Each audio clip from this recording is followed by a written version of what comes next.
welcome to Labor Talks. I'm your host, Laurie Gruber, and today's special guest is Sue Miller.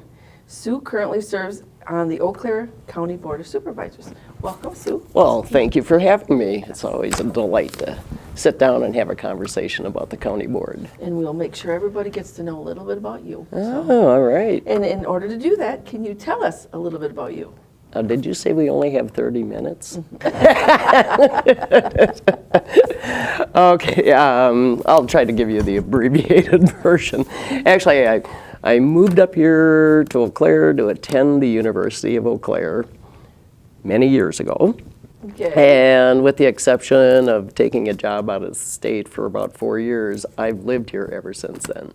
So this is really my home away from home, so to speak. Participated in numerous organizations over the years, but predominantly have served on the county board for 20 plus years. And have, worked with nonprofit organizations, worked in private businesses. So I've been around, for quite a bit.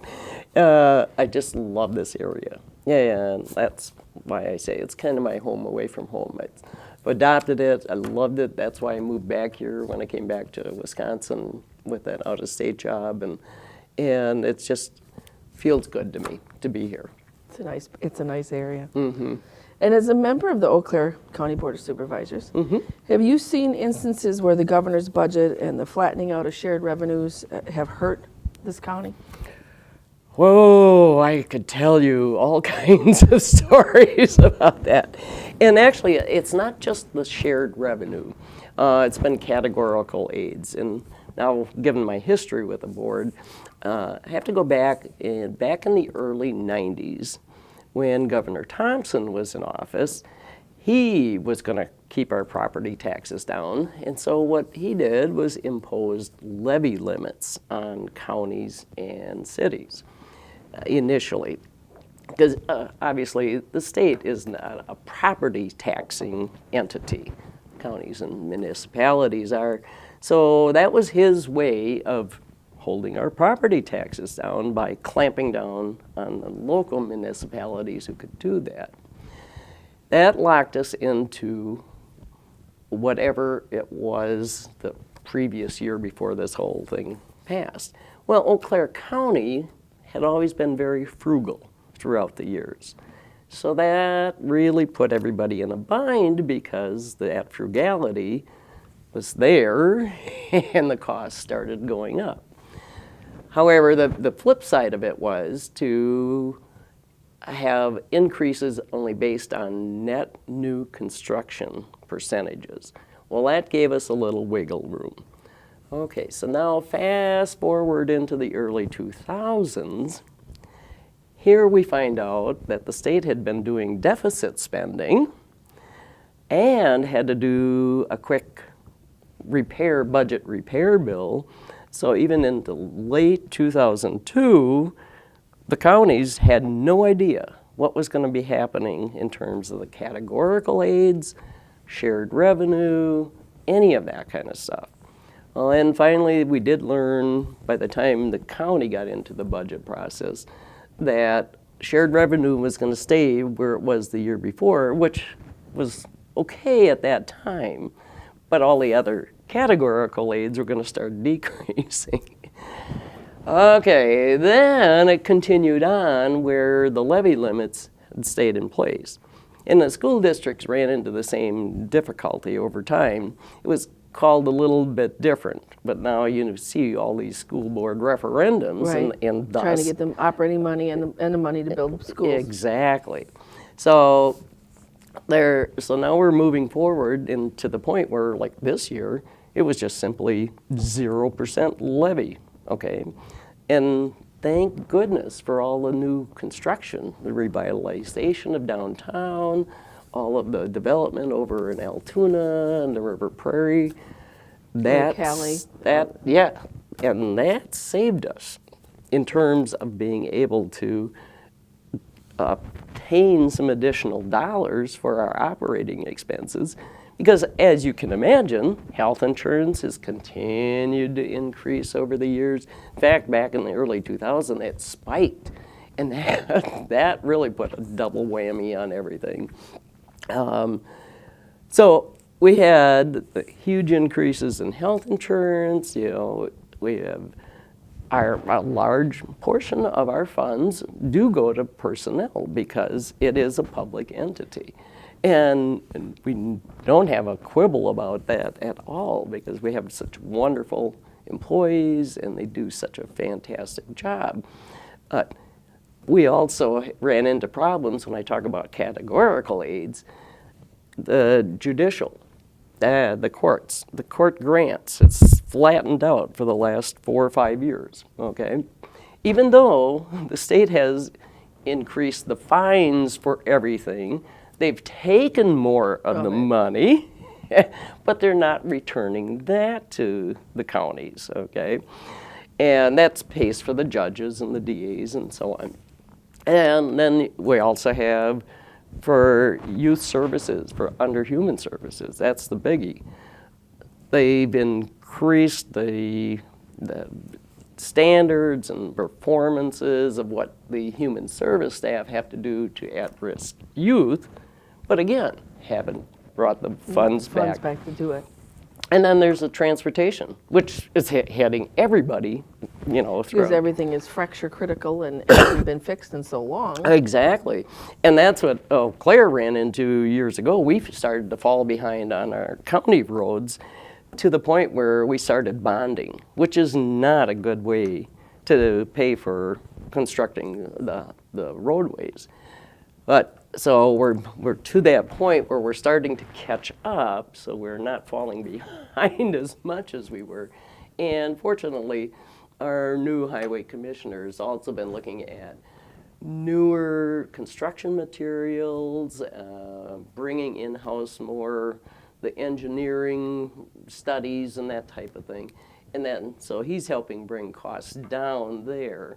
But we're still going to be stymied for a number of years on all of those categories. So it's been a whole plethora of things. We had him on the show last year, and he was telling us about how we as voters, taxpayers, have voted our highways or graded our highways a D for the Department of Transportation for they're terrible. Oh, they are. Yeah, some of those county roads, I mean, it's getting to the point where, and it's not just Eau Claire County, it's a statewide issue for counties in that those transportation dollars that had come to the counties to take care of some of the state roads, they're not coming back. And now we're finding counties are like, we might have to revert that road back to the old gravel road days because of the cost of doing it otherwise, and it's just crazy. And I'm on a municipal board,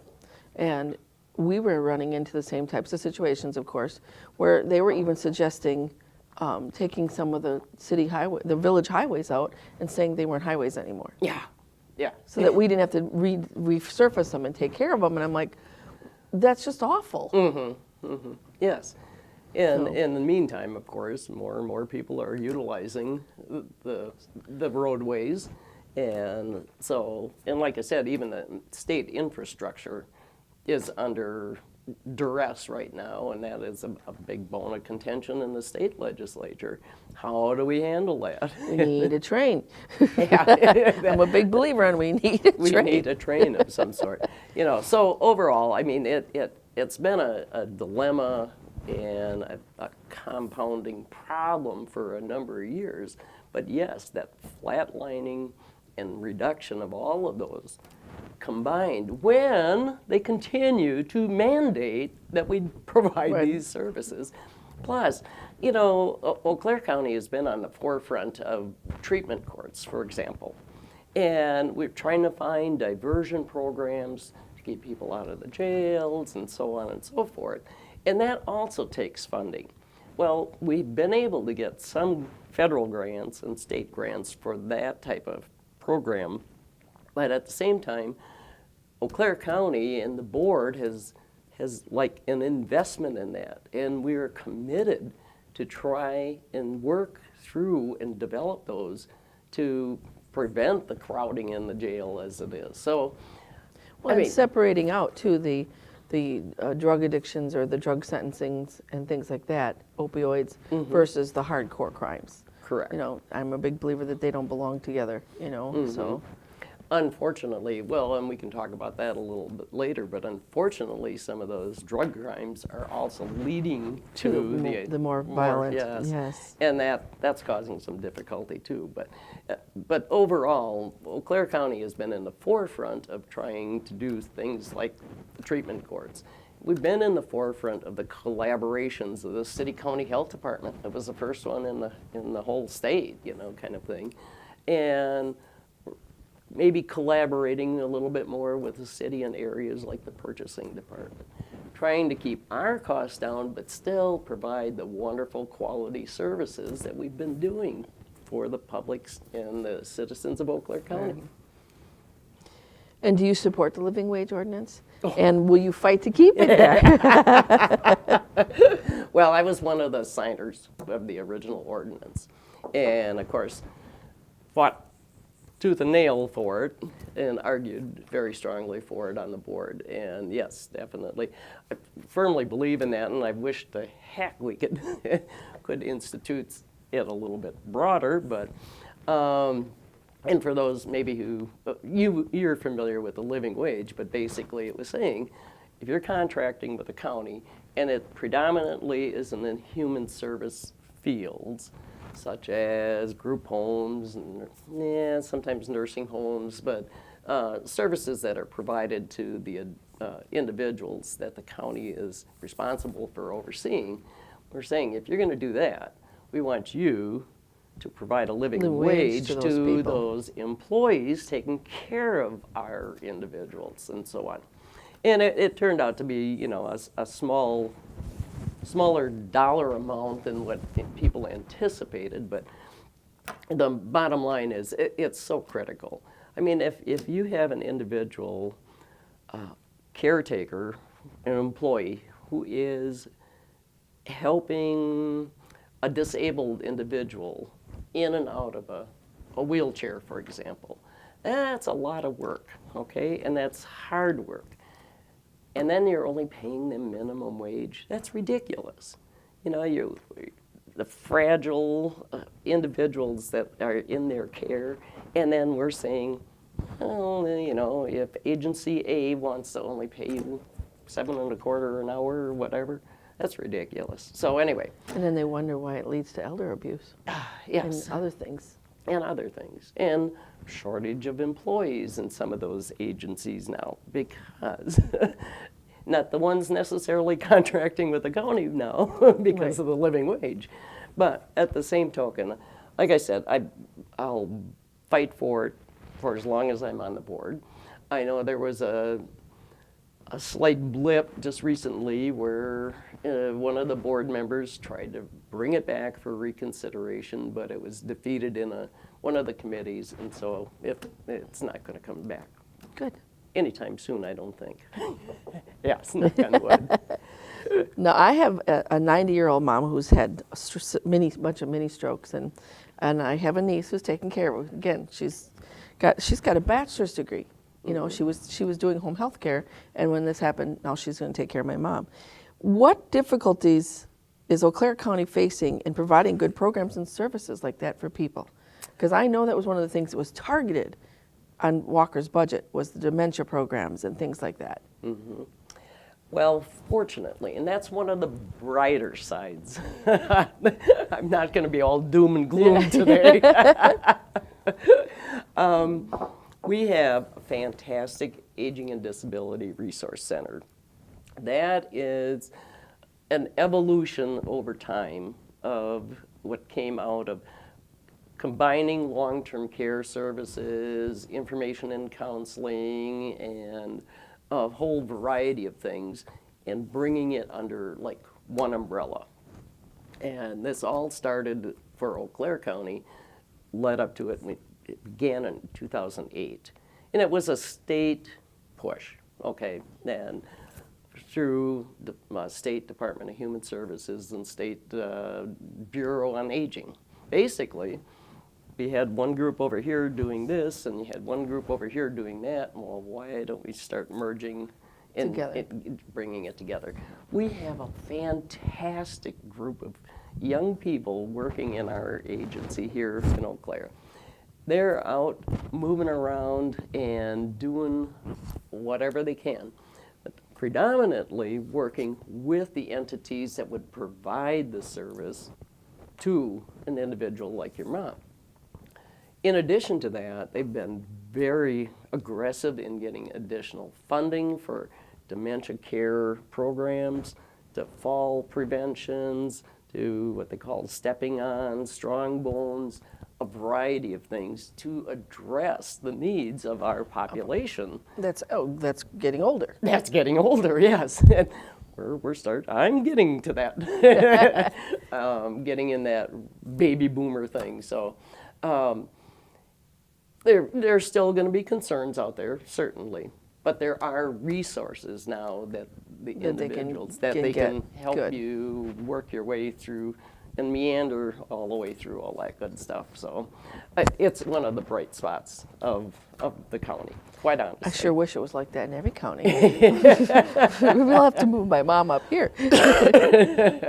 What issues do you feel are the most important for the county to focus on going forward? Oh, well, I kind of talked about it just briefly, was the issue that Eau Claire County is facing, like quite a number of counties up here in northwestern Wisconsin, is the drug addiction. Excuse me. The meth, opioid, yeah, it's starting to, but meth is just outrageous. Rampant, yes. And the dilemma, I mean, it's more complex than anything, but one of the biggest dilemmas is individuals who get addicted to meth, like immediately. It's not a gradual, well, maybe I'll try it again next month, whatever. And as a result, that instant high, they want to get more and more and more.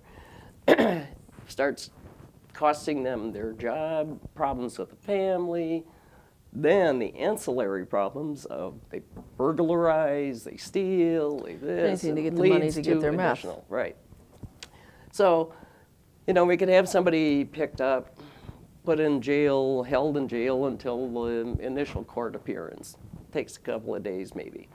They sit there, they get out, and boom, they're right back at it. So how do we address it? Well, that's a nationwide problem right now, and there is no nationwide answer right now. There's no nationwide treatment. But Eau Claire, again, being in the forefront, has done a number of things. We have started about a year ago, a meth education team, if you want to call it that, where they're trying to at least get the word out to prevent it. Remember the old just say no days? But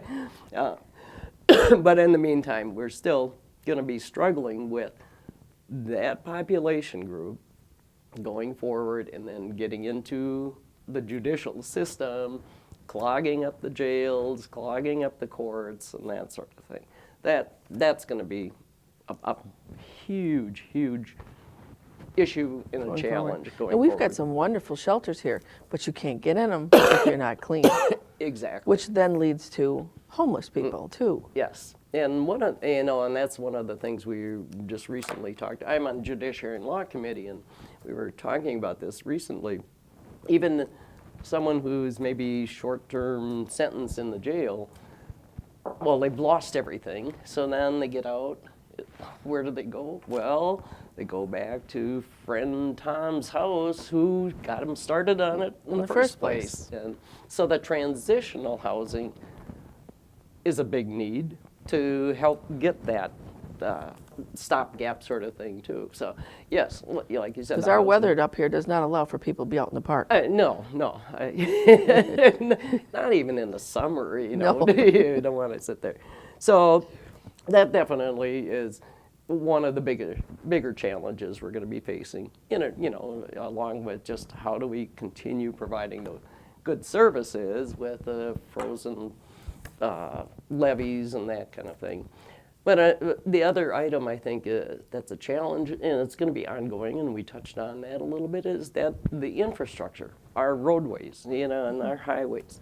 How do we keep up with that with a growing population? Because Eau Claire County is now over like 100,000 people and still growing. And we're always going to have permafrost weather problems that are affecting our roads Exactly. as well. Exactly. And so how do we keep up with that with the reduced state aids for that And the situation? inability to levy, Yes, to raise money to raise do them. money to do it. And we've bonded, and we're committed to not do that anymore. So we need to be innovative as much as we can and still cost efficient, but to try to keep up with that demand in the roadways, especially in the rural parts of the county. Right. Yeah, so I see that as probably two of the bigger challenges. Right Well, now. and when you drive down, like, say, Highway 29, and you go through, like, Clark County, and you see a lot of gravel roads, a lot of people don't realize gravel roads are harder to keep and maintain in the wintertime because you can't control your vehicles Right. on gravel because nothing works on them on top of it, on snow and ice. Right. And now they're saying that the Amish people with the spikes on their shoes are also affecting the roads in those areas too. And I know there's a lot of Amish in Eau Claire County too, with Augusta, Fall Creek, and those areas. Right. Yeah. So, and that's an item that hasn't come to the full board yet. I know there's some state legislation being pending and being under review as far as kind of ordering them to do something with the different horseshoes kind of thing or what have you. And I know our highway commissioner, John, has said that he's starting to see an impact too, not realizing, I guess, how this was coming about. And now it's like, oh no, what do we do? And so again, Yeah. it's sort of like, And the accidents with them are getting worse and worse too, because that you don't just- see them on the road, and especially in the dark. So, as a former chair of the Eau Claire County Dems, how do you suggest we battle voter apathy? We need to get people to the polls. I know, and this has been a bugaboo for me for many, many years. It seems cyclical in that, when I've gotten involved in the Democratic Party or we've gotten Democrats elected to state and federal offices, all of a sudden people get apathetic. And it's like, come on, we got to keep this going. We got to keep this going. It's such a difficult thing because right now, the current state of things, people are just like, I don't want to have anything to do with politics. It's, on either side. It's just because the gridlock, both in Congress and in the state legislature. They get to thinking we don't do anything. Yeah. Or we can't, nobody works together, so then why would we, why Right. do we care? What are we going to do? Vote for another person and go do the same thing? Well, and I recently heard one of talk show news programs, whatever, representative from another state, a congressman, who's not going to run again. And he was asked why, and he goes, well, I originally ran because I was running to help the people of my district. Now people are running just to be elected. And I thought, He's right. that's really true. By and large, there are so many of the individuals running, whether it's in our federal government or our state government, they're just running to be re-elected. They're telling us what they think we want to hear so that they get re-elected. And we are losing that commitment of individuals for serving. Well, how do we go about getting those people involved? Getting them to run. Yeah, getting them to run. Well, we got to enlighten them. We have to educate them to let them know. And I've said every time I have a chance, for example, using this kind of forum, if the state and the federal government could see how good that Eau Claire County government works because we collaborate, we compromise, we work together, and we get things accomplished. Maybe they could learn something from us. So we need to educate individuals. Now, I'm not a real good one when it comes to social media stuff. I'm still a little bit old school there. And the younger people do tend to go with more social media. So we're going to find ways to reach out to them, to let them know. I could do a better job maybe if I did programs more often like this, like you're doing, to tell people what's going on here in the county and how we want you to get involved.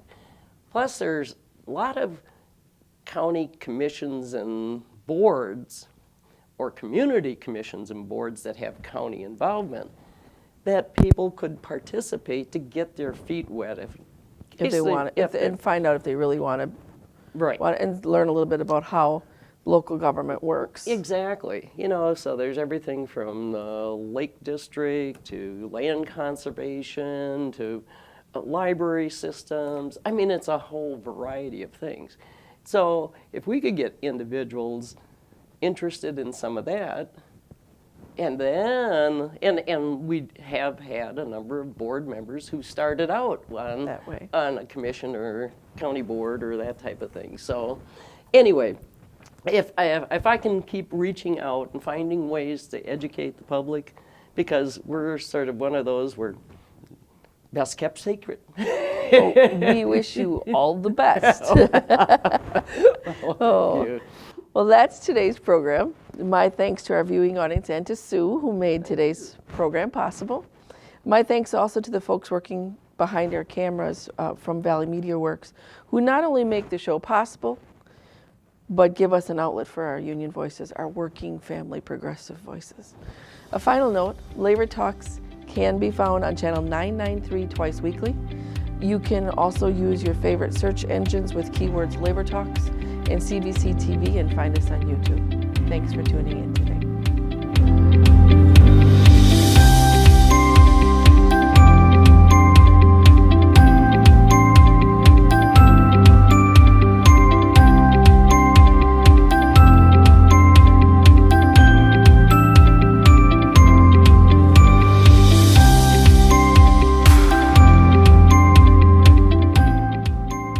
Television is made possible by continuing community support.